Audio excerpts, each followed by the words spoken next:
What's going on? You already know what it is. Leuch, aka Mr. Untouchable from Untouchable Sounds, and Leuch Kustoms. Located in Davenport, Florida. Come check me out.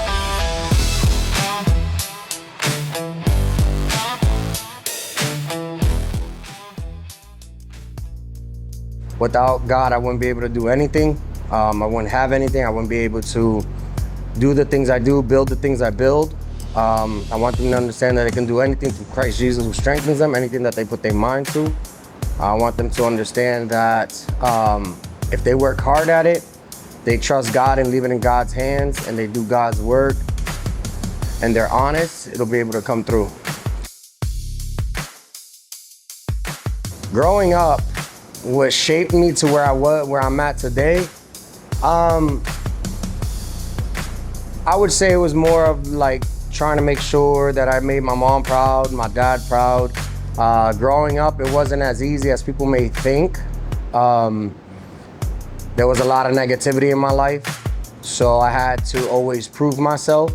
Even the ones who said that they loved me always made me seem like I wasn't enough, so I had to prove myself to them. So it built me up to be able to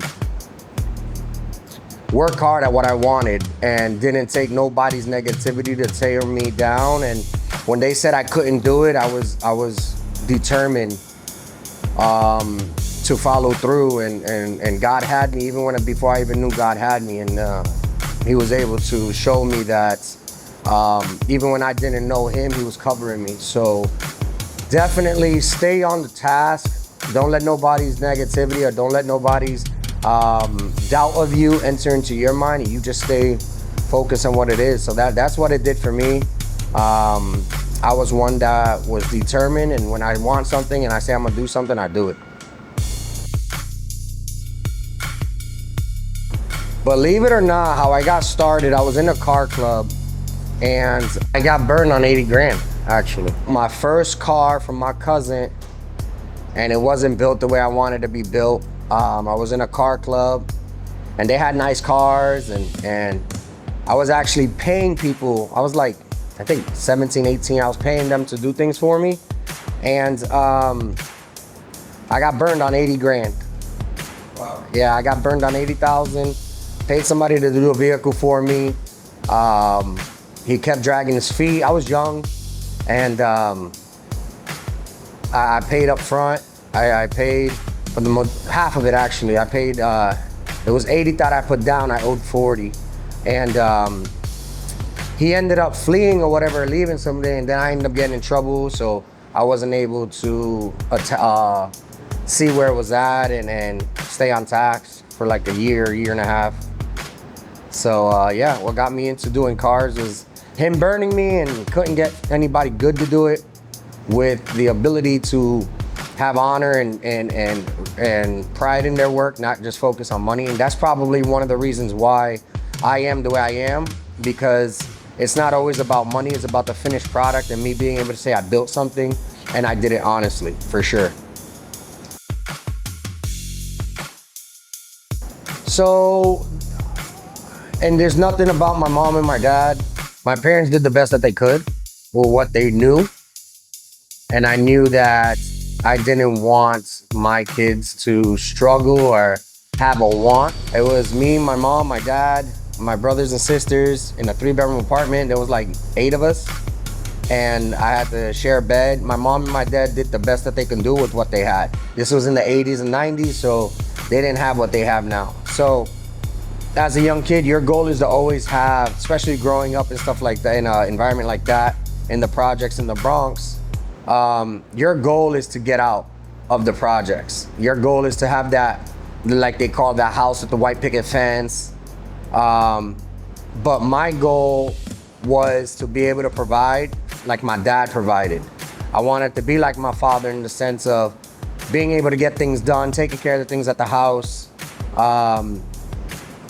being able to take care of my wife and my kids and not have them lack for anything. And my dad, he did everything he could. He worked his butt off Monday through Friday. He did his own thing. He took us, he did what he can. He had, like I said, 8 brothers and sisters, and I had 8 total, and that's what I mean by 8 brothers and sisters. So, but he did what he can, you know what I mean? He provided us with good work ethic. He provided us with morals, respect. He provided me with the opportunity to know what it is to do hard work and not cry and complain. So my growing up, I was bullied. So that's one thing I won't ever let anybody bully my kids, and I won't be a bully in the sense of just letting it happen and letting it be.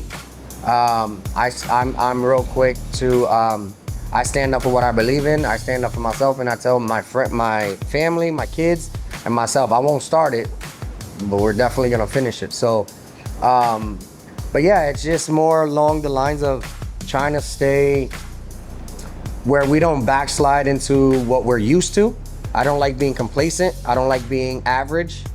And I don't want my kids to be average, and I don't want anybody that looks at me or talks with me or meets me to think it's okay to be average. Because to be average is not a good look for me, at least for me in my household. So yeah, that's definitely my upbringing. My mom did an amazing job. My dad did an amazing job based off of what they can do. You can only do as good as you know how to do. And until we learn to put God in our lives, we're not gonna know what we're supposed to do. And we gotta live like Christ. So I'm not perfect by any means. Anybody that knows me knows I could potentially be a hothead, but I'll give my shirt off my back to anybody that I can. And yeah, it's just being kind, being respectful. Don't let nobody bully you. Don't let nobody tear you down. And one thing I learned that is when you're doing good, even your friends will start hating on you low key. But when you stay the task and stay focused, even when things are supposed to go against you, God's got you. So definitely.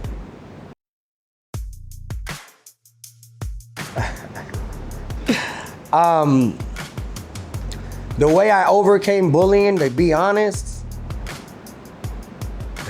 I know how to fight now.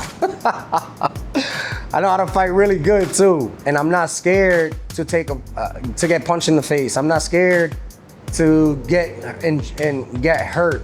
Like for me, that was what I was scared of, right? Like growing up in the Bronx, I was a Puerto Rican kid, and all the little kids, I know this sounds bad, but all the little black kids were always, I had my black friends, my Puerto Rican friends, and my white friends. But there was always these kids, there was like 10 or 15 of them. And I'll never forget, it was called Washington Roughnecks, NFR? Yeah, NRF.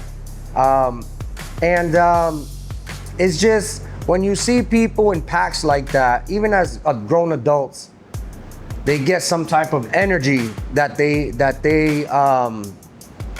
feel like they can do anything. And that's why I like to be by myself, because that energy could potentially get you in a big problem. So for me, that bullying, the way I overcame it, to be honest, I removed myself from that environment. I chose to learn how to fight. I learned how to defend myself. I try to diffuse the situation, but once I'm upset, I'm not trying to diffuse anything. But again, I'm also not the antagonizer either. You know what I mean? I'm not the one that picks the problems. I'm not the one. I'll talk and try to make sure that they understand what's happening, what's actually, is it worth it? Just so that they understand. I'm willing 0 to 1,000 real quick, and it's not about just talking about it. You know what I mean? So like, to overcome bullying, like especially for kids, I tell kids all the time, like, they say to tell your teacher, I understand that, and they say be the bigger person. And I want the kids to be safe. I want them to understand that it's okay to stand up for yourself. It's okay for you to understand that I'm not gonna let this happen. So you do what you gotta do, and then you can go ahead and be like, yo, this is bully. They're bullying me. So like what I did, like I said, I just removed myself from that situation. I learned how to fight, and I understood that I may get punched in the face. I may get kicked. I may get some pain. And then, because at the end of the day, that person bleeds just as much as I do. He bleeds just as much as just like I do. So like, it is what it is. You know what I mean? Just eliminate all that fear.